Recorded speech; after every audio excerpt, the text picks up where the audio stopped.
Hello, hello, and welcome everybody to another episode of All Nicked Up. It is Wednesday, March 13th, 2024. I am one of your hosts, Eric Holzman, and we got a good show planned for you tonight. We're going to talk about everything going on with the New York Knicks like we always do, and maybe some NBA topics as well. We'll see. Well, sometimes the show morphs and goes certain ways that we don't know what's going to happen. But we got a good show planned for you guys. And as always, thanks for coming, stopping by, and spending some time with us. So let me bring on my two partners in crime, Ty, Joe. What's going on, brothers? How you doing? What's going on? Doing good, man. All right.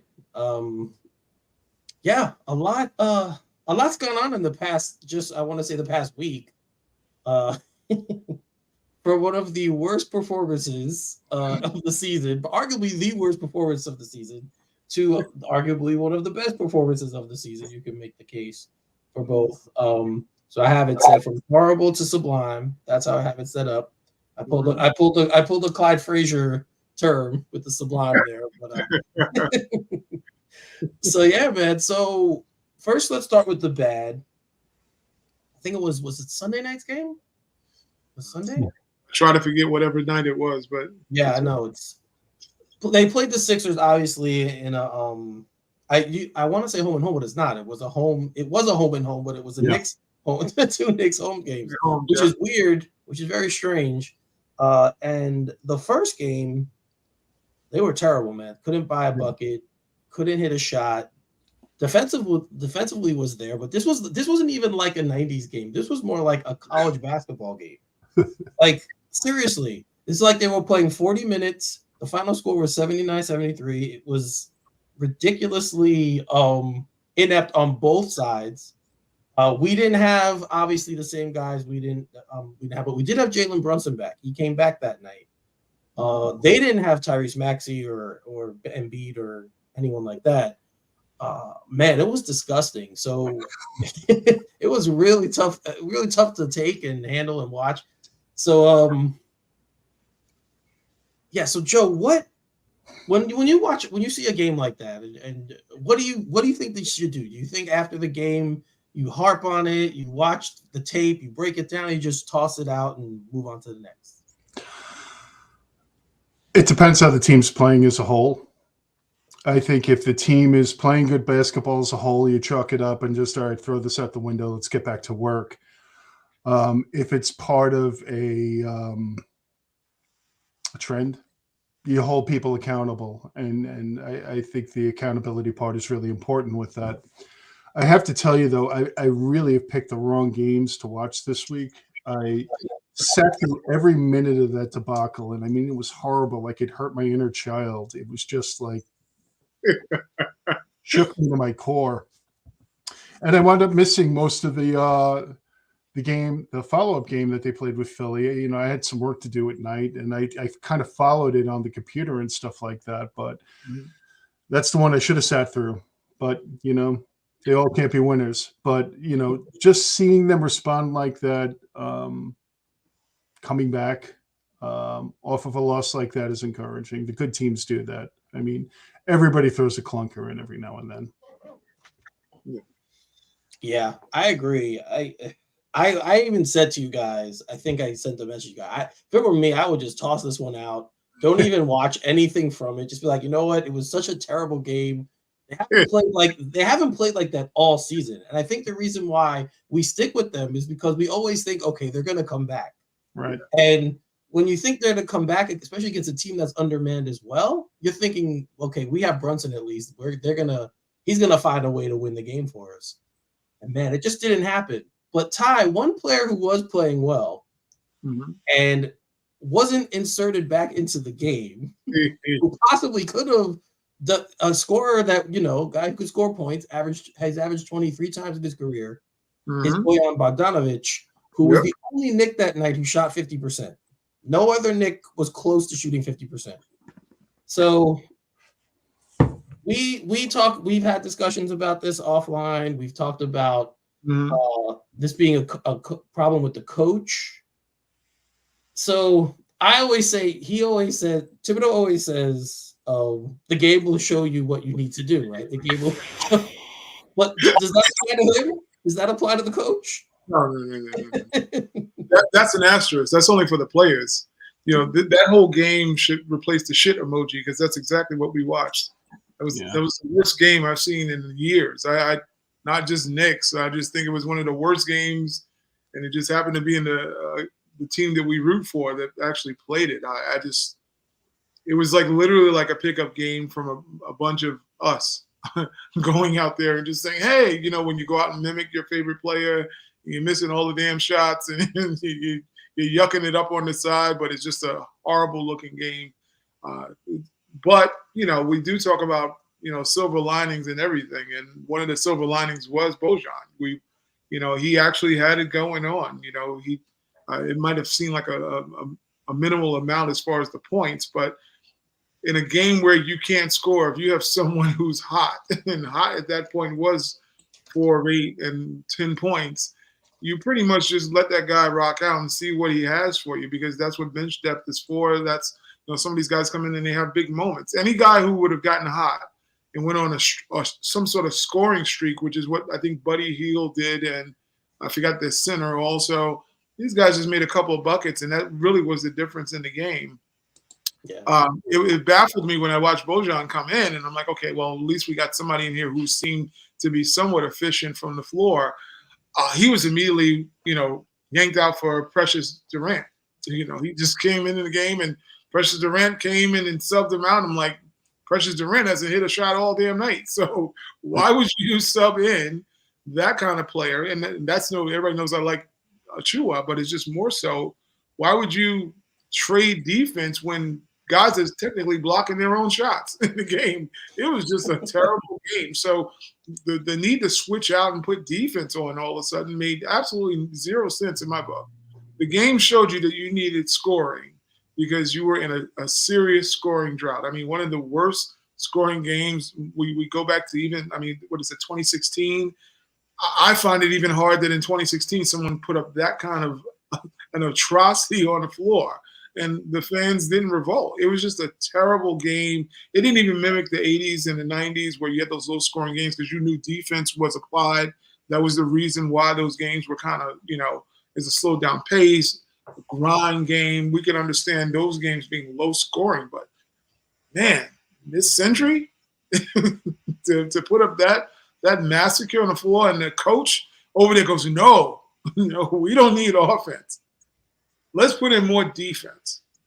I mean, that is maybe one of the most tone-deaf moves he's done since he's been a Knicks coach. I don't know. I can't figure out a worse coaching move than to sub out defense in a game where nobody could score. Why would you even look for that? You should have looked for some magic off the bench. And Bojan, what is he here for? He's not here for defense. He's here when you have a drought in the scoring column. So why would you just not let that dude rock out? Clearly, nobody was in there to play defense. They were just defending themselves, basically, and missing every damn clanker that they could find. So I don't know. Tom Thibodeau was a very weird man. And when you ask him what is going on, what he says, the game shows you what you're supposed to do. That's the thing. That's always what he says, right? That's his work. That's his praise. So I thought he said a terrible defender. What's that you say? It's not like Bojan's a terrible defender either. He's a capable defender. Exactly. Yeah. People I think they knock him because it's the typical. We have stereotypes in the game. Oh, he's a Euro. Oh, he doesn't play defense. Oh, he's slow of foot. Oh, he might not be as chocolate as the other players, so he can't do as well. I mean, we've heard all the BS that goes and attached to, especially European or foreign players. And it's like, that's not the example here. He's not Evan Fournier, where he's not going to play any defense. This dude gives a damn on both ends. Whether he's slow of foot, that might be some, maybe he has physical limitations, but we're talking about a guy who's going to be respectful on the floor enough that you're not going to, feel like you got an easy pass going on around him. I just understand it. When he's been on teams that stress defense, he's been a very good defensive player. And so his numbers look terrible when he was in Detroit. But if you look at his seasons in Utah, he was a very solid defensive player. So you gotta take those things with a grain of salt. When a team's not good at something, a lot of times the players, obviously, they're going to reflect that they're the rest, what the team is. Mm-hmm. That's why, I mean, we can even think of Knicks history. I remember Allen Houston was never seen as a great defensive player, but on the team that we had, he was okay. He was okay. He could play it because the team was structured around defense. So, yeah, I rarely think. I mean, obviously, the players cost the game. They're not the ones hitting shots and stuff like that. But in a game like that you're at home, and all you need to do is get they lost by what, 5? But I think 6. I think it was 79, 73 or something like that. Yeah, 6. So it's ridiculous. Yeah, so I mean, if all you need is 7 points, get a guy in there who could score points when everyone else can. Like you said, yeah. Like you said, he's there. He's here to score. That's what he does. That's what they got him for. I mean, we can't talk about the other guy because he's just Alec Burks, man. I knew he hasn't been great. But he's like next level bad right now. Like he's unplayable. You cannot play that man. Is Alex Burks right now? You cannot play him. He's so bad at the moment. It's very, very. It's hard to watch. And I mean, sometimes I'll say he's had some hard luck. Some of those shots are rattling out and doing the whirly around the basket. And I'm like, God, this guy just can't buy one right now. It's been a really bad return to New York for him. Luckily, I think he'll be fine eventually. But luckily, I mean, they're not going to have to rely on him, right? Because they have enough. So if he's not playing well, they can not play him. But man, it's been tough. And I thought it was also funny that the Knicks had that game, just one game after they held the other, I forget what they played, to the lowest point total. And then they come back and they have the lower point total. It was a very, very strange game from beginning to end. But I kind of knew when we got this news that they were gonna show out, and they did. The second half part of that, I mean, they were fantastic. OG was great. It looked like he didn't miss any time. Yeah. And that's one of the things I think with a player like him, because he's not a superiorly skilled offensive player. He can score points, but he doesn't need that ramp up time to get back into the flow of the offense. You could just kind of slot him in. He does his thing, and that's what happened.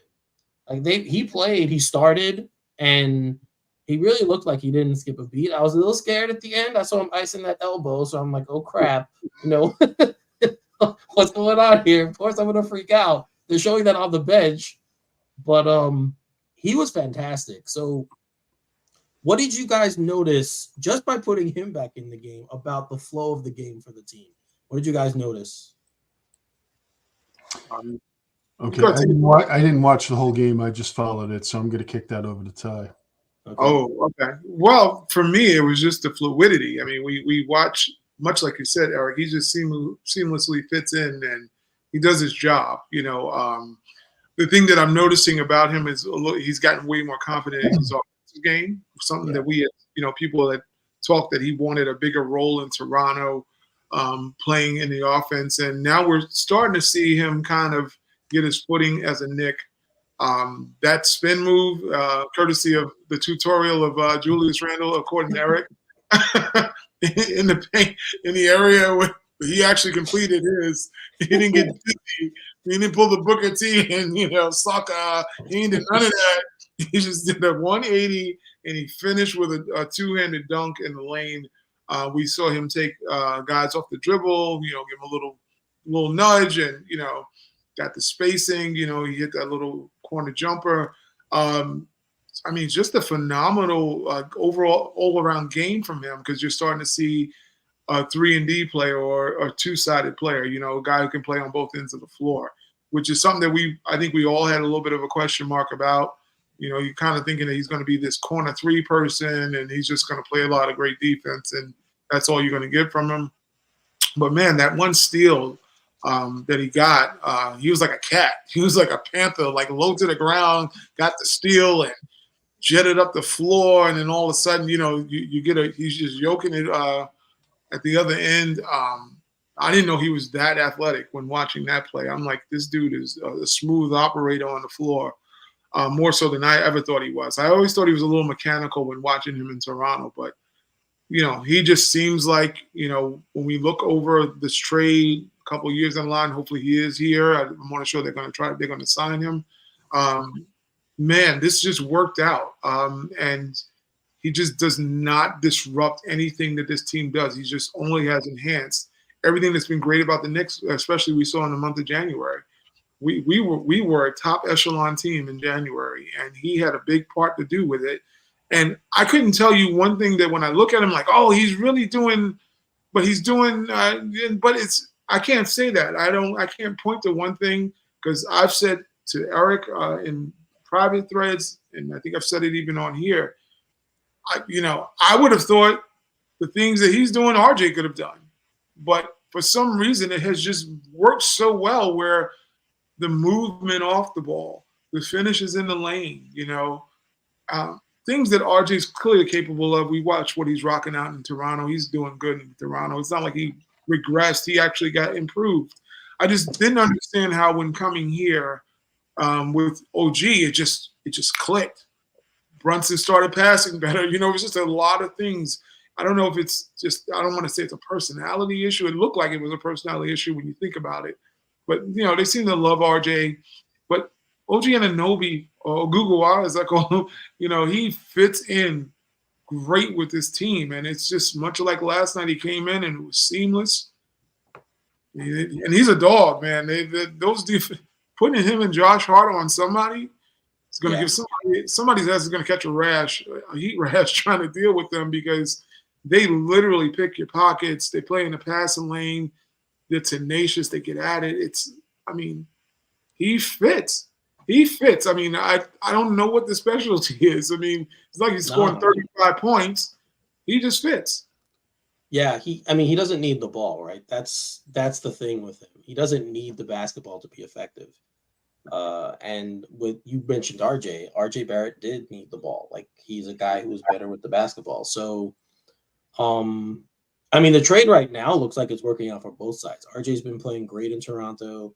So is Quickly. He's been playing well up there. It's not translating to wins, but for them. But I think that'll come. They're just playing well, and we've been talking about OG, but we know how good Precious has been for the Knicks with all the injuries. So that trade really has worked out for both teams and what they needed, and it's been fun to watch. I like when trades work out for both sides. I don't, even when it's a team I don't like making the trade. I'm always kind of like, all right, I like because I like seeing good business decisions. Mm-hmm. And we lost Ty; he'll be back. But I like seeing good business decisions, and when both teams, it's beneficial for both teams. I think that only helps the league. So, and I'm a fan of the league. So, I've been, I don't want to kind of mess up the RJ parade here, but I've been following him too since the trade, and his numbers look good and his efficiency looks good. But I always see his plus minus is amongst the worst of any starting player on his team. It doesn't seem like when he's playing well, necessarily maybe the team's playing well. I don't know. Just something I've noticed. He has been more efficient, and it's nice to see and everything like that. It's just I always seem to pick up that plus minus column with him. It kind of it really kind of makes you wonder though, why? If he's doing all of that stuff, is him playing his game really translating into good team play? I think it's what I want to, and it's a small sample. And don't get me wrong, I'm happy for RJ. I really am, that he's home and everything like that. It's just one thing I've noticed, because I've looked at every box score since he's left. Rooting for the kid, but just something I've noticed. Plus minus is always kind of looking a little ugly. Yeah, there have been games I've noticed as well, and in those games, those are the games that they're getting waxed. But I noticed that the game where it's really glaring, they're getting destroyed. I always look at it in relation to the other starting five on his team. People have played heavy minutes on that team. Like, sometimes the whole starting fives plus minus is going to be messed up because you get your butts kicked. But his is always amongst the worst. Yeah, it'll play out eventually. You know, and they'll find out what's best for the team. But I mean, it's hard to argue if you look at it just from a pure numbers standpoint. I mean, he's shooting almost 40, shooting 49% this season. His rebounding has been up since he's been in Toronto. Yeah. You know, you're right. It does. I've noticed that as well, and it is a little alarming. I don't know why that's the case. I'm not watching their games. It's still early. It's still early. I don't want to say that it's necessarily because of him. It just keeps coming up. Just something to kind of notice. But you know, I do agree with you. It is nice seeing trades that work out with both teams. I think, to tell you the truth, Toronto, I think, is doing a good job of kind of rebuilding, but they're almost in a position the Knicks were in where the roster doesn't make much sense. You know, I mean, right now Scotty Barnes got hurt, but I mean, he was playing great. Yeah, they're an interesting team. They're an interesting mix right now of players. I would agree with that. By the way, you have any Mo Bamba jokes you want to? Mo Bamba's so fat. No, it's just something that always kind of happens. Anytime that I see Mo Bamba playing, I wind up, you know, putting him in your mama jokes because it just rhythmically fits so cleanly. It does. I didn't think of it until you said it. Then I'm like, you know what? That actually makes a lot of sense. It's great. It fits great. So yeah, that was fantastic. But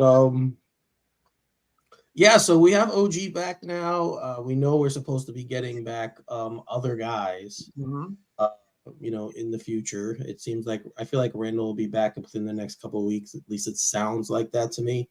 He'll be back. Mitch possibly sometime in April before the playoffs begin. Hopefully he's in good shape. We'll see. I'm not trusting that Mitch thing at all. No, well, we'll see. We'll see. I mean, you know, they're he did a camp or something like that, and oh yeah, he was showing another IG Mitch where he was and one but it was and none. It wasn't even one. It was -1, -5. I mean, it was just. I'm like, damn. Yeah. I thought he went with me to the buffet. I mean, it was just not looking good. It was just. I know, man. He just looked like he was not ready to play anything. I'm not pickleball. Now it looked like he wasn't ready for not a damn activity. I mean, his feet look like they were mine, like when they hurt. You know, as you get older, like them joints just don't want to walk on the concrete anymore. Yep. It's always scary. Yeah. He's not good. It's always rougher when it's a foot or an ankle because you can't really do much, right? So you have to wait until you know, unless you want to station. Sometimes you can stationary bike it or, you know, but a lot of times you just kind of sitting, chilling, you know, eating bonbons and, you know, eating that Louisiana cooking. He ate some bonbons. He just looked like he was so rigid making those moves. I just recall him being, you know, granted, he's obviously older. He's a dad now. So, you know, he's got his grown man body now. But I just remember him being way, you know, this hell of an athlete, you know, because he's the first guy I see block 3-point shots. I could never recall seeing that from another athlete. Even somebody like DeAndre Jordan would be a person I would think would probably block the 3-point shot at some point. But Mitch was the first guy I've ever seen that. And then to look at, I just got this eerie feeling that those injuries are going to end up taking a toll on him and make him old before he's old. Yeah, it's possible because that's what he's going to look like. Granted, I know his foot injury, but he was just like, look, he had knee problems more than he had a foot problem because he made that cut around that cone. It was like he cut around an ice cream cone. It was just not good. It was just not a good look for him. And I know he's still got to work. I mean, I always find it troubling that he's got to get in shape all the time. Like this is a lingering thing. Like they're like, is his conditioning bad? It's like, dude, you're an athlete. Like, granted, you might can't run up and down the court. We get that whole thing. But in the same sense, this is when he's not running up and when he could run up and down the court. We question his conditioning. I don't know how a young guy has bad conditioning. I mean, unless I don't know if he has extracurricular, you know, diet, breathing exercises he does, you know, that may involve some campfiring. I don't know. Maybe some green backwoods. I have no idea. But his his lung capacity, he always looks very gassed. I don't know. Diet could affect your conditioning. It definitely can. I can attest to that. You know something though? I mean, when you're coming back from an ankle and you're starting to work things out, you're still compensating for that ankle. So that's affecting your knee. That's affecting your hip. That's affecting a lot of other things, down the chain. So that's something that could definitely be happening. I don't expect anything out of him either, Ty. And I think I said that last week. But I think at least getting OG back and getting one of their guys back after playing so short-staffed, for so long has got to do something for morale with the team. I think that it's got to really, all right, we're getting our guys back. I mean, I think that's a really positive sign for the team. I think if they could get Randall back too in there and get everybody close to normalcy, that's why I'm kind of hoping that they're going to get this together and click later on. I pray that too.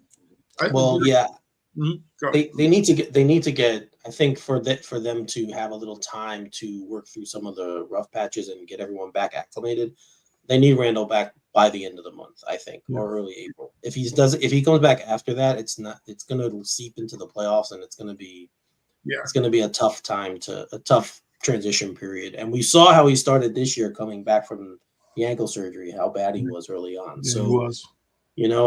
It's something I'm worried about. I'd rather him get that out during the regular season. Hopefully they can hang on to positioning, and I'm hoping they could stay in fourth at least. Secure that fourth seed so they have a first round series at home. We'll see how that goes. I don't know, but that's something that I'm hoping. So I have this here. We have the healthy Knicks, but who will suffer? So we know that with guys coming back, some guys' minutes are gonna dwindle. McBride, Precious, Ricky Lito. Ricky Lito hasn't even played. Sorry, Greg. Sorry. Go on. Where's Craig at? So, who do you guys? Let's just have it a round table here. Who do you think is going to be out of the rotation? If Bojan ain't playing now, he's not playing when everybody gets healthy. Well, he is playing now, though. Yeah, but not big minutes for an understaffed team. It's a little dicey. It's a little dicey in that sense because I'm kind of siding with Joe in this way. I don't believe he should be out of the rotation whatsoever. No. But in the same sense, I don't know if it's going to be Burks, which it should be. He should not be anywhere near the rotation whatsoever. Yeah. And I'm still not seeing the urgency from Thibodeau to say, let's get this guy Bojan going. Let's feature him a little bit more and see what he can give us, in those tight situations. It's all defense with this dude, and he doesn't. I don't know. I see Bojan might be a victim of circumstances, unfortunately. Okay. No. I just need to, because this is a little shocking for me to believe, but since coming here. Now, you think the guy Burks, who had been here before, you think it'd be an easy transition, right? He's shooting 31% from the field. He's shooting 27% from three. Sounds He's accurate. shooting 68% from the line. And in Detroit, he was 39 from the field, which isn't good. But he was 40 from three and 90 from the line. So it's been ugly. I think this is just a bad patch. I think this is just he's done. And I think it's a bad season for him. I think it's just been a bad season for him because when we talked about it on the show prior about when he came here, I was like, he was great when we sucked, because nobody was good at that time, and you're like, oh, Alex Burks came in and he gave us, these minutes, and he was a bucket coming off the bench because we didn't have talent. But if you look at his overall season prior to even coming here, he had a bad season. He was having a bad season. When you're shooting 39% from, it's less than 39. What was the field goal, Eric? It was 30. 30. 30. See, when you shoot, you. Oh wait, in Detroit, Yeah, in Detroit, like his overall. He was 39 overall in Detroit, 40 from three and 90 from the line. See that's the time when we watched him when he was a Knick. That mid-range shot was deadly. You know, he was getting those buckets. He was up to definitely be above 39% from from 2-point range. When you're mid-range game, and he's a mid-range assassin, that's what made him really good. He had a great mid-range game. It wasn't about so much as the 40% from three. It's like they're going to run you off the line. Great teams are not going to let you just sit there and camp out and hit threes. They're going to run you off the line and push you towards the paint and make you make a difficult shot, one that's a low percentage for you. So when you look at what he is doing now, he's just been pretty much, he's always been a role player, and he's having a down year. Nobody's going to let him get off on that. You know, they're going to make him suffer, or us suffer watching it. Somebody's this time. I look at it this way. Shooting's the last thing to go. Usually, so if somebody historically is a 40% three-point shooter, 90% from the line, that just doesn't disappear in a couple of weeks. I think that is going to come up, and I think that's exactly what we need from him. We need him to hit threes off the bench. That's what we need him to do. And I can't believe that he's done with that. That takes a lot longer of a time. Defense goes, athleticism goes, that kind of stuff. I think it's going to come back. You have his career, Eric? You have his career numbers? No. Do you have his career numbers with you, handy? Yeah, I do. Hold on. What is his career numbers? I mean, that I always tell people the numbers don't lie. What you are is in those career numbers. Other than your scoring may dip as you get older. Obviously, you lose a step here or there. What shooting? Yeah, right. I mean, shooting should be is what it is when you've been either great or not great at it. Yeah, I mean, career he's just a 42% shooter. 38 from three and then 81 from the line. But I mean, the coach doesn't view him as just a shooter because he gives him leeway to handle the ball. That's and right there. I was waiting for that. Right? Like that's the point well made. So that's the problem. Like that's the problem I have. Like we all see it. We all understand. Like we're like, yeah, he should only be doing this. Like this is shooting off the bench. Yeah, but the coach doesn't see it that way. The coach sees him as the same player he was when he was playing him at point guard the last time he was here. And I mean, I'm sorry. Again, I have issues with the coach, and I've talked about it openly. So this isn't new for anybody who's watching the show. He's in therapy. Just let you know about it. So I mean, but I can't think logically when I think about how he plays certain players because I know his patterns. So he's going to continue to do the things he's done. We saw it. Like we were just talking about with Bojan and Precious. Like he should have played Bogdanović in that game. They needed scoring. He can score. And he was scoring that night. So that's the way you go. That's the play. The game should tell you that's where we be. Right? But he doesn't deviate from his substitution patterns. He doesn't read the game well. And he'll continue to do these things. So he even said it not long ago. He likes Alec, how Alec handles the ball. I heard it in like a pregame, talking to him pregame. And I'm like, what are you watching? This guy doesn't deserve to be on the court right now. He shouldn't be playing. Let him work out his issues in practice. I don't know. I'm worried about. He's the guy who should be taken out of the rotation, in my opinion. Yeah. Play Shake Milton, like Craig keeps bringing up Shake Milton, and like, why did we get him if he's not playing? Why did we sign him? And I think we might see him because he just got here. You know, Tibbs for whatever reason likes guys to ramp themselves up to play. So maybe he's waiting for him to do that. But Burke should be out of the rotation. Yeah. You got to find minutes for Achua now. I cannot see any reason why he shouldn't be playing. He's been so damn good. I don't think he's going anywhere.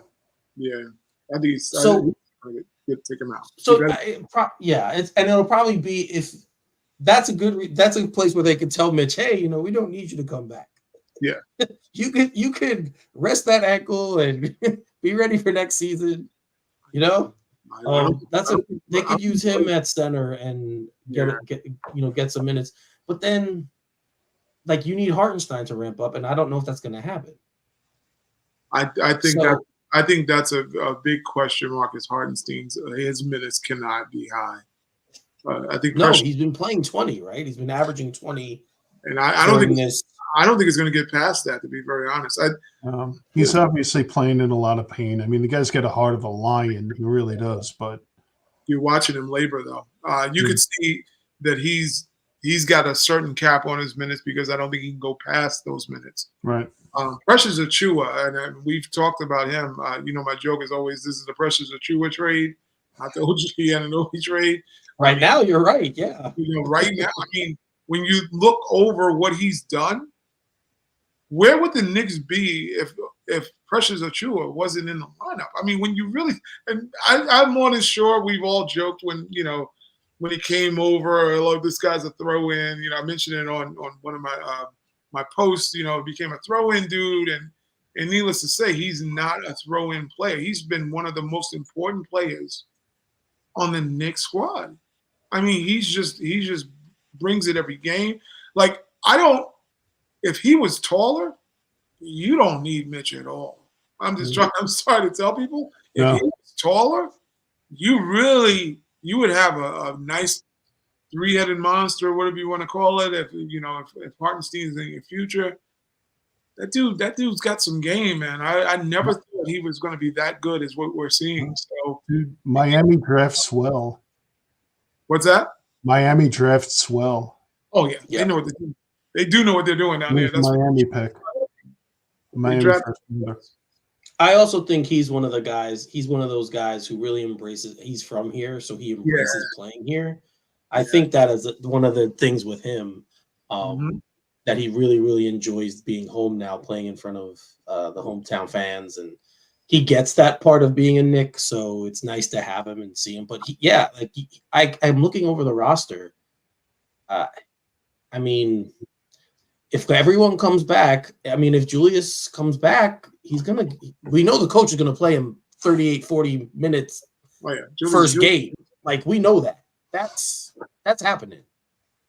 He did that earlier in the year when he was working back from his injuries. He was like, nah, keep going. You need to, work your way through it. He's got to ramp it up. But he gets to ramp it up in the game. Like, he gets that leeway. And he's earned that. He's definitely earned it. I can't. He's the second best player on the team now. Yeah. But before that, he's been our best player, so he's earned the leeway from the coach, and I get that, and coach trusts him, and I get that as well. But the guards, McBride, is he gonna lose minutes? Because Hart's probably gonna go back to the bench.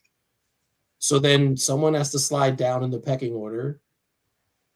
You can't take Dante out because of his shooting. No. So Dante's going to be in the starting five. Yeah. So who's the guy? Is it McBride? It should be Burks, like we said. We all in agreement right now, I think. They have to go a 9-man rotation. They have to, but somebody, I think the one whose minutes are going to take a hit is going to be Bojan. And you're right, it should be Burks. But see, I don't agree. I think he has to play him. For the simple fact that he was the better player in that trade. You were just talking that he was supposed to play him, though, in the game that we're losing, and he didn't play him. Yeah, but that's because to me, that was just, he gets to a certain point and he's like, okay, he's played this many minutes, he's got to come out. Yeah. That's it. Like, I think that number's going to go down. So, they're foolish if it does, and that's going to lose. I agree. He's got a skill set that's sorely needed on this team. Yeah. We have enough of the lunch pail guys, the guys who punching the clock and going in. And we don't have what he has. We don't have that to excess. Let's put it that way.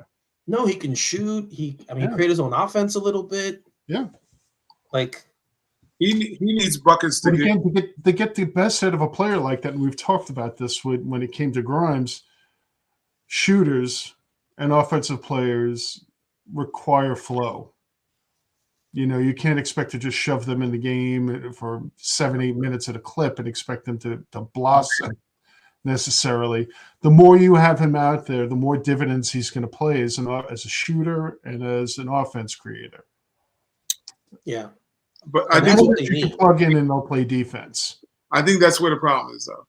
When you think about Thibodeau, that is exactly what you mentioned that needs to happen. Is something he will not do. He will not deviate to make special accommodations for a player in particular, no matter how great that need is. When you listen to him shower Josh Hart with accolades, he's like, he just does everything. He doesn't care about scoring. He doesn't. That's the key thing. He doesn't care about scoring. He doesn't care about anything. Every player cares about scoring. And in a league where you need scoring, he's going to look at Bojan. Well, like, what else are you doing? What are you doing? Are you diving on the floor? Are you fixing, popcorn sandwiches for the fans? What else are you doing? Because he's not going to be enamored with what we are enamored with, which is when a scoring drought happens, you need to have a bucket getter out there that can get you some buckets that you may need to feature. He believes, and I think wholeheartedly, he believes the offense could just be Julius and Brunson, and the rest of you dudes do what the hell you're supposed to be doing, and we're going to win. I don't think he sees it as having a team needing 3 prolific scorers on it. Like, you need 3 scorers or 3 high-end players. I don't think he views the roster alignment and everything else that he does. He believes that hard work will win you everything in defense, and that's not how it works. It's not going to work that way. I think that could work for the starting 5. Your offense flowing out of 2 players and having supplemental score with DiVincenzo, but you have a dearth of scoring coming off of that second line. You don't have Brunson and you don't have Randall accepted spot minutes. You don't have anybody in that second unit that can put up numbers, really, which is what the problem is. Yeah. Bogdanovich is that guy. He's the guy. That's what I'm saying. That's exactly what I'm saying. Yeah. Will he feature? Will he feature? Will Bojan have plays run? Will the invisible playbook that never existed to begin with? Will there be a play in there for Bojan to get isolation plays or the offense to be filtered to him? I don't see. Everything's an ISO-oriented thing with him. Or you eat off the fat that's on the land like Josh Hart does. He cherry picks. He gets out in the lanes. He runs. He jumps. He does all the bells and whistles that he asks him to have as a player. And when you look at a guy like Bojan, he does need volume shots. He needs to get he needs to get going. And when it gets going, it's great. I just don't know if the offense, if there is such thing that we're running some sort of system, I don't know if it's going to allow for him to prosper with being a bucket getter by getting volume shots. I don't know if that's going to work. His role should be one of the primary scorers off the bench, but also the secondary scorer in the offense when either Brunson or Randall is on the bench. Yeah, he's always been a highly efficient player. So, he was only getting 15 shots in Detroit, and he was averaging 20 on 15 shots. So, nice. I mean, that's a pretty efficient. How many minutes per game was he getting in Detroit? 33. Yeah, he was getting 33 minutes. Yeah. So he's getting 10 less here so far. But I mean, the way I look at it is, if they don't play him, then why'd you make the trade? Well, I think they wanted to still have possession of a contract that was comparable to Ev's for future moves. The contract was a big part of it, and I think also they thought he would be an improvement over Ev and that they can actually get use out of him. But I don't think the biggest proponent in this trade was him, the player. I think they wanted to get rid of Ev and they wanted that contract to toy with later. Unless Ev was being a bad soldier, which we know he wasn't, why? Then what's the problem? Like, if what you're saying is true, Joe, then there had to be a reason to move him, because the secondary thing was he's better than Ev. Well, yeah, you're right. Also that in it, but they also wanted the contract. Right. I don't know. If I'm adding a player of his talent, a guy who was dropping 20, granted on a bad team, but still he was getting 20 a night, I'm playing him. Like, if I'm trading for that guy, I'm playing him. That's it. And even if he isn't an ideal defender, we have so much of that around. You know what I mean? We have other people that can play the defense. It's never enough. That dude. Well, That dude was like Kanye staring and saying George Bush don't like white people. Tom Thibodeau don't like offensive players. That's just what it is. I mean, But we're talking rationally. We've joked forever that he doesn't like athletes, right? We've joked forever. Yeah, you guys have athletes? Do you see an athlete on the Knicks? No, that's what I mean. Google us. That's the athlete we have on the Knicks right now. So I'm just saying, what athlete? Jacob Toppin. Jacob Toppin's probably the best athlete we have. Right? And Jacob won't be seeing Javits Center either. He's never going to get in the game. No Jules, no Jacob the Jeweler, no bling bling, no nothing. I was telling him he better find some pliers to pull out the splinters because he's going to be on the bench for a long damn time. He's not going to see any. No, Tom. Yeah, he does just not. I've never understood it because once again we go back to the most stubborn moment we've had was that guy sitting there in that last terrible game, that atrocity that happened in Madison Square Garden, and he knew he had no one to score, and he put in a defensive player. What more you need to know what he's going to do with the rotation? He doesn't give a damn. Josh Hart is probably, and don't get me wrong, Josh Hart's been balling. Hence the moniker that I got over here. He's just been a filthy animal. The dude's been absolutely awesome. And I love what he's bringing to the table. But he's going to be overused in the playoffs because Tom's going to view him like I always call him. I call him Josh Pippen. He's going to think he is Scottie Pippen. He's going to use him and think he's going to have some breakout 30-point games, and he's just going to be the answer to all the woes that the Knicks will face, in tight situations. I don't think he will ever respect any offensive talent that is not playing like Josh Hart. That's just what I see it as. He loves Brunson. But that's more because he loves Brunson. He loves him. He loves him as a person. But, who else? You said before. It's just what you said before. All the guys that we have who are even our two best players, they're grinded out lunch-pail dudes who just have maximized their talents that they have. Like that's what he likes. This is also the coach that had the athlete who had Derrick Rose. Love Derrick Rose. I'm talking Derrick Rose when he was the athlete. Yeah. That worked out. So what changed? He killed Derrick. That's it. Maybe because he's like, damn, I destroyed that guy's career. And he's just gun shy now. Like he doesn't want to do it anymore. He's like, Southpaw killed Kenny and Thibodeau killed Rose. That's just what it is. I mean, he's definitely tried to build. They've tried to build this team in that image, though. Yeah, they have. Right, like they've tried now to build this Knicks team in that same style. Having a high-scoring guard, which is Brunson. Randall is obviously the little bit of a difference, but Hartenstein kind of has similar skills to what Noah did. Passes the ball like Noah does. Right? Yeah, like they definitely are trying. They definitely tried. And to Leon's credit, if that was their plan, then to his credit, he did that and he built a team in that image. So he's doing right by the coach in that regard. I don't know. I'm worried. I'm just worried about the rotation. Like McBride has earned minutes too. So I think Deuce there. I think when you think about the ninth man, I think you think about Deuce McBride because I think you have to think about him in the sense that how are you going to take him out of the rotation?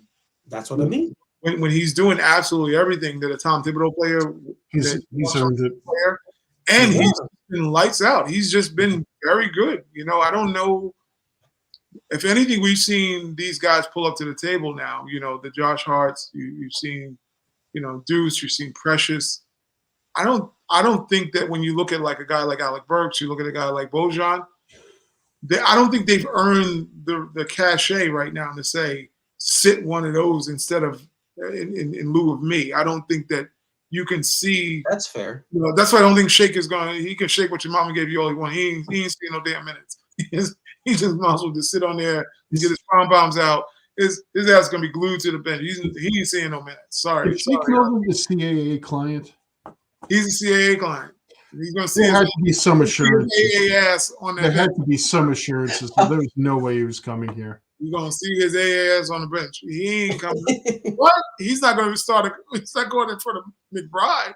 And I wouldn't play, to be honest with you. Nobody from CAA was going to direct him there, knowing that Thibodeau wasn't going to play him at all. Well, look, they'll pay him. They did Noel like that. They still cut him a check, and he was injured. So you can get paid. Shake Milton was good enough he could have caught on with somewhere and played, though. I just don't think – I think when you think about Thibodeau, stubbornness, I don't know he gives a damn about CAA. We could go back to that game again. They could have brought him in. He's a scorer. Yeah. That's what he does. You know, that thing. If there were no assurances, his agent needs to get fired if he brought him here.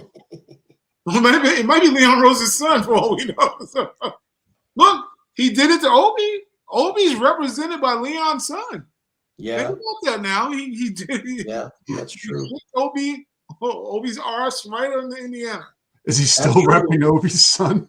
I mean, that's a very fair comment to say. I mean, they invested high draft capital in Obi as well. Yeah, and he still didn't get. The coach still wasn't playing him the way they should have played. He should have played him. Hit the road, Jack. Yeah. That's what he said. Yeah, man. I mean, in a way, I'm happy because I don't feel like the front office should interfere with the game.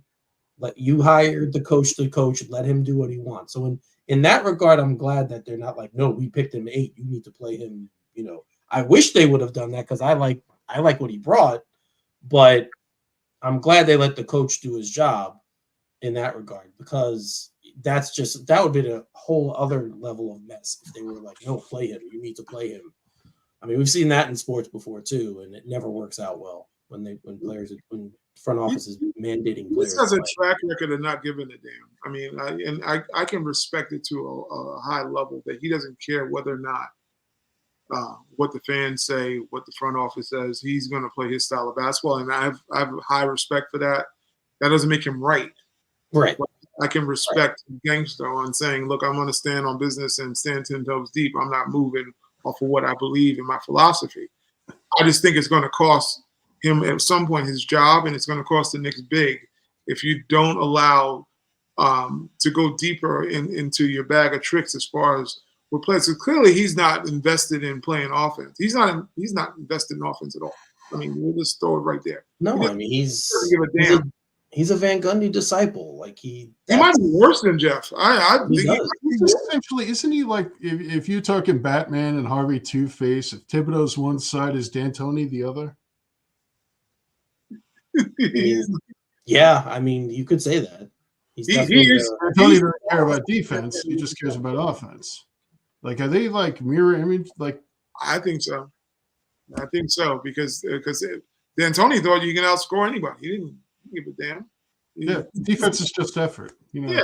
He even thought that with Chris Duhon as point guard. He's like, we're gonna outscore people with Chris Duhon as our point guard. That's what he decided. That's what he said.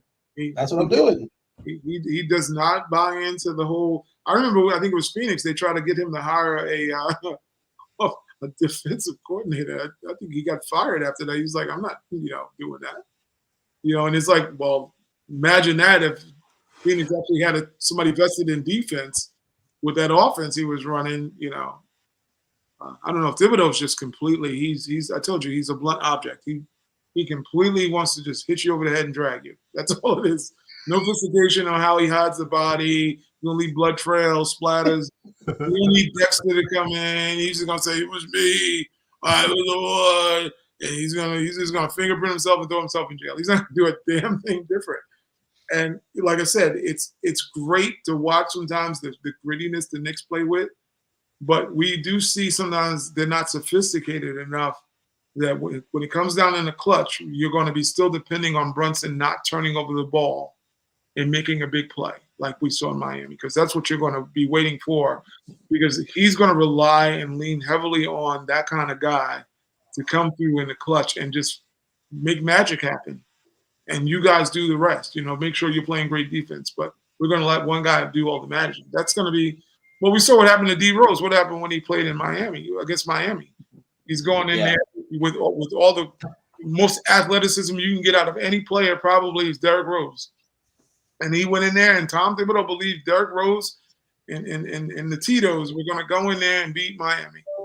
And he had no problem believing that it was them against the world, and they shut down D Rose because D Rose was not the most skilled offensive player. He wasn't an efficient player back then. No, he's become a better shooter and everything since he's lost his athleticism. And credit to him. He wouldn't be in the NBA if he didn't. Yeah, he revamped his whole game. But a guy like Brunson, if he relied on D Rose, who was not an effective scorer, you got Brunson, who is a prolific, talented scorer. He's going to let him just rock out and rely on. Oh, we saw it. We saw it against Miami last year. Like, we saw it. He did. He let him do his thing. He didn't. He was. Could you not have put Ev in that game? That's right. Like, he could have. He could have. Yes, you might not. He might not. Like we said, he's not going to sacrifice defense for offense. He never does. So, and that links back to what Joe's saying. Bojan may bite the bullet because in that game that he needed a shooter. You needed what they were absent a few points in Miami. When you think about that's what I'm saying. If it happened in that game, it's going to happen when we get a full deck of cards. Yeah. He's going I just think the difference. I just think the difference is they traded for him. Like you could have traded Ev anywhere and gotten rid of the contract, but they traded for a guy who's they wanted this 20-point scorer this season. So think about this along this line now. Maybe much like the front office has done in the past, they made moves that were basketball moves. So they said, "Oh, we're going to ship out Kevin Cox and we're going to bring in Cam Reddish. Maybe Cam catch lightning here. Maybe he can be a valuable small forward." Same thing with Ev. We went out and got you scoring. We got you a shooter. We got you Kemba Walker. We got you all these guys because we feel like our basketball thoughts is that we need some offensive talented guys to make this work.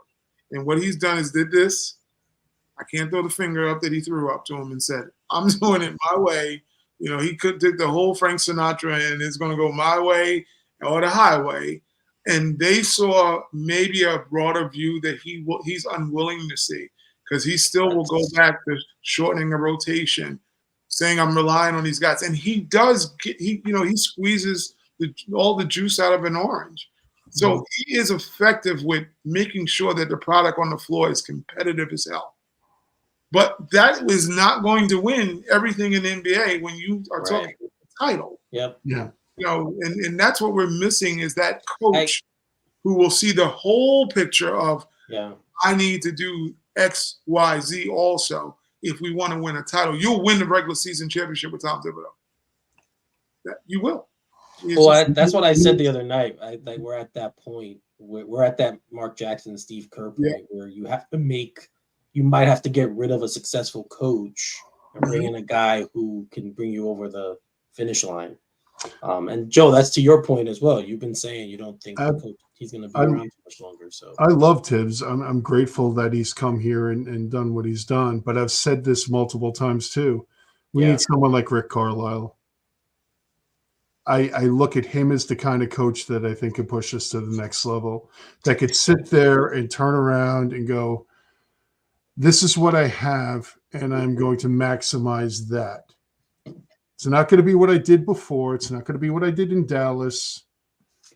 I'm in Indiana. I'm in Indiana right now, and I have this. So that's what we're going to do. We're going to accentuate that.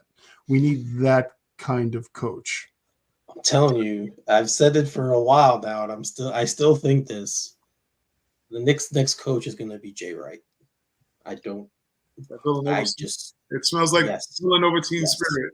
That's what like. I think that'd be cheesy as hell, man. I mean, I agree with you. What if Jay Wright says that he's going to be a successful NBA coach?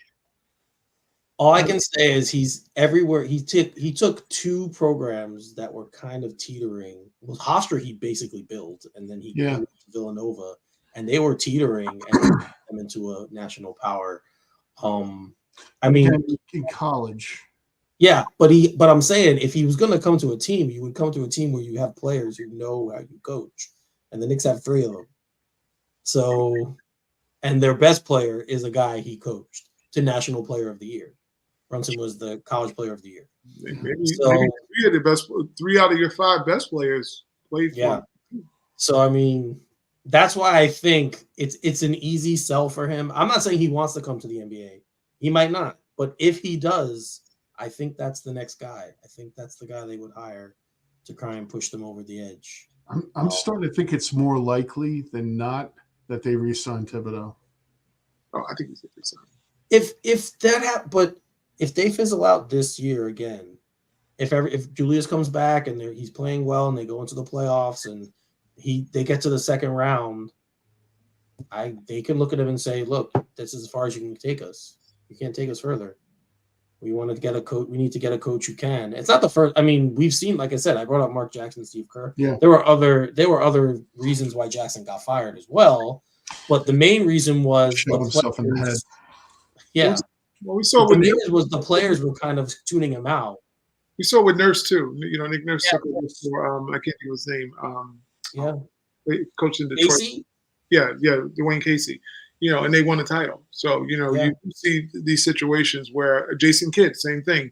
He got replaced by Budenholzer in Milwaukee and came in. You know, he was very favorable in Milwaukee. Nobody, you know, Giannis loved him as a coach. But, you know, you sometimes need to have that person that can see the full picture and not see their own ego and, you know, their own reflection in the mirror. I think that's what, when you look at a guy like Mark Jackson, you look at a guy like Thibodeau, they really do see their ego before they see the whole picture. And that's when looking in the lake. What's that? Looking in the lake. Yeah, looking in the reflection.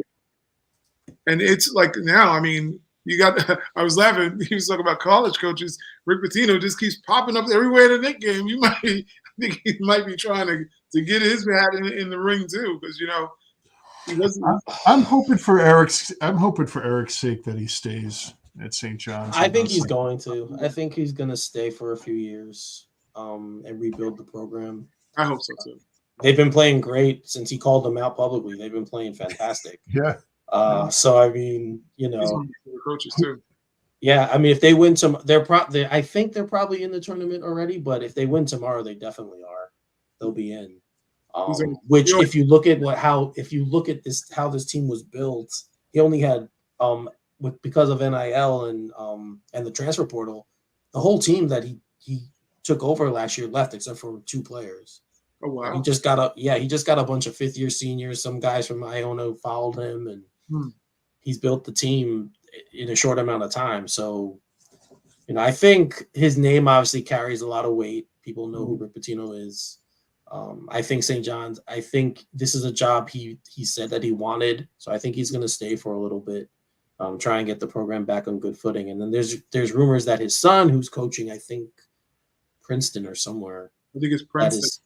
Yeah, I think his son. The rumor is that if he leaves, his son will probably come and take over for St. John. So we'll see. But I haven't spoken much about them this year, but it's been an interesting season watching them play. I'll say that. Very, very interesting. Yeah, it's good for New York when they're good. So that was my team, bro. Yeah, so I'm hoping tomorrow night they start the Big East tournament. The Big East tournament starts tonight, but they had a bye, first round bye, so they play tomorrow. I'm glad you said that. I'm gonna try to catch a couple of games. So yeah, definitely check that out. I mean, if you guys college basketball fans, definitely check that out, especially in this area. They're playing Seton Hall tomorrow too, so it's that's a good Jersey. Yeah. So it's a good local matchup. All right, I just want to close before we end the show. I just want to do a PSA to Knicks fans out there. Stop being so snowflakey, please. Candace Parker once again spoke about the team, and she said that with the way Thibodeau plays certain players, you know, she thinks the attrition could catch up to the team, and right away the Knicks fans are like, "Oh, Candace Parker, blah blah blah," all this stuff about her, and she doesn't know what she's talking about. She's paid to give her opinion, whether you agree with it or not. That's what she's paid to do. This isn't a Stephen A situation either. This is not him. This is a completely different. She's paid to give her opinion on basketball. She's asked a question. She answered a question. I say this all the time. Knicks fans like to think we're so knowledgeable about the game, And I think for the most part we are. But stop being so weak when someone takes a shot at the team. It's okay. Like they're not. She's not saying they're bad. She's not saying they're going to lose. She's just saying it's something to keep an eye on. And I hate. And again, this is just in Twitter and social media. And because I have the handle and I monitor the handle, I see all the responses from Knicks fans. Be stronger than that. Just take it with a grain of salt. She's giving her opinion. Let it roll. And move on. Not everything someone says about the team has to be, oh, it's a conspiracy. They just hate us because we're in New York. There's some of that, of course. There is some of that. Yes, New York is a very, we hold ourselves high, and I think there's a reason for that. And that rubs people the wrong way. So I get it. But if that's how we really feel, then just keep that strength up when someone comes at you. That's all I'm saying. Don't get all sad and be like, oh, why are they making fun of us? Blah, blah. She's attacking us again. All this. I don't know. I've been reading it more lately. And again, I know it's because I'm on Twitter and I'm reading the comments and seeing people get offended or getting upset at this stuff. Just take it from someone who's liked this team for a very, very long time. It's always happened. It's going to continue to happen. There's nothing you can do to stop it. So just let it roll. Not everything is a big deal. That's all I'm going to say. Not everything's a big deal. Okay. I want to be the first to say that I find this take offensive. And I expect an apology. Yeah, no, it's I mean, the Knicks fan base has always just been waiting for, they're picking on us, and granted, there's some that go out of their way, like sure. Paul Pierce said, "Oh, they're IG models." When has a Knicks fan ever thought he's going to say something nice about him? I mean, he wants he was a Celtic. Yeah, he's Celtic. I feel the same way about him. Right? That's keep it a buck. I don't like your ugly arse either, so it doesn't really matter. You're not an IG model. You worry about your own kitchen. But the point of the matter is that Knicks fans have, I'm going to quote a little bit of Jay-Z on this one, which I don't usually know. He says, like, New York's been soft ever since Snoop came through and crushed the buildings. Well, that's the same thing when you look at the Knicks fan base. We've been so, dredging in mediocrity or in the doldrums of hell as a team, and now we're starting to puff out our chest a little bit, and we're a better team now, and I understand it. But we do have a lot of baggage we drag. Coming in, we were the laughing stock for over 20 plus years, and it had a lot to do with the mismanagement of this franchise. So when you hear certain players, they go back maybe in archives, like these media heads or whatever, they go back in archives and start dredging up old stuff. I think you got to learn know the cutoff point where it's not about them talking about the past, but it's them dissecting how good you are now and what you may need to do to be greater. Because I think the Knicks, if anything, over these last 3 or 4 years under Thibodeau, they've earned the respect of the league back. Last year was really earning the respect. That was important. Yeah, very important. They're talking about you not because you're bad. They're talking about you because they think you might be better than what you could be better. Like, criticism comes from people when they kind of know you can do better than what you are doing. That's really what criticism can come down to. What it has been turned into is everybody's hating. I can't stand that phrase. Hating. You're just hating.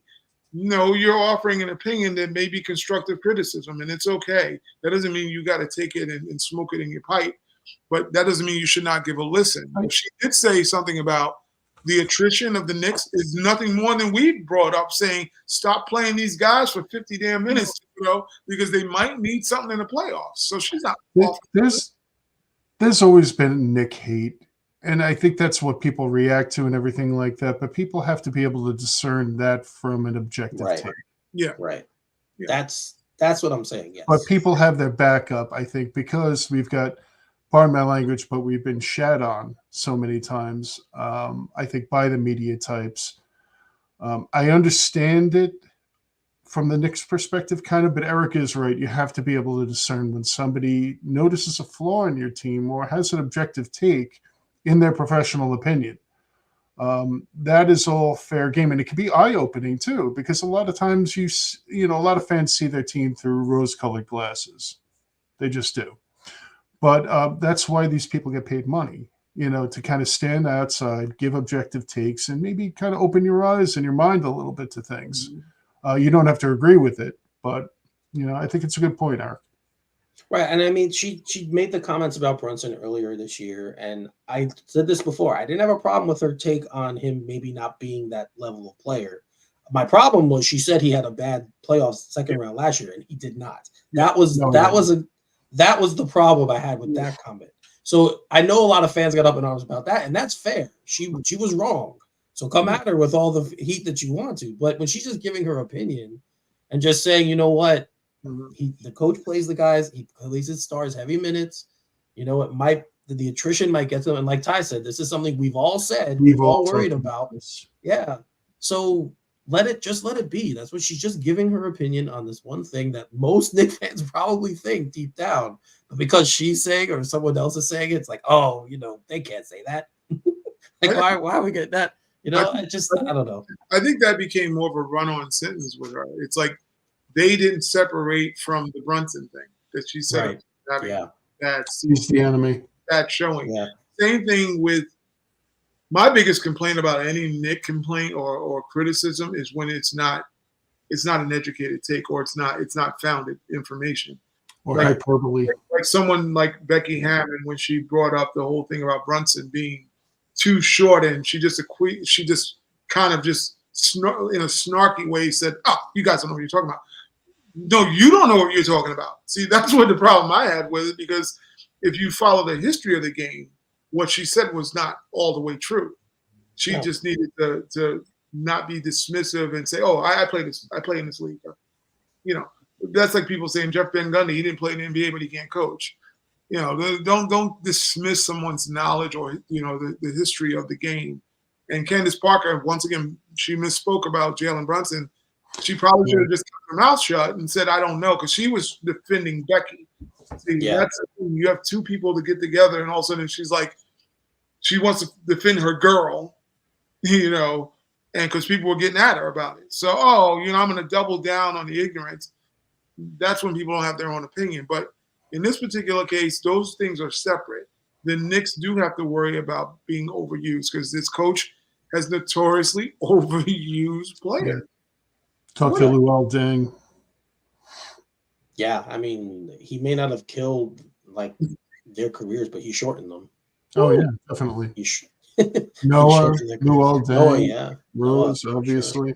Yeah, Luol Deng was shot by the time the Lakers got him. They were still paying him, and he couldn't even play.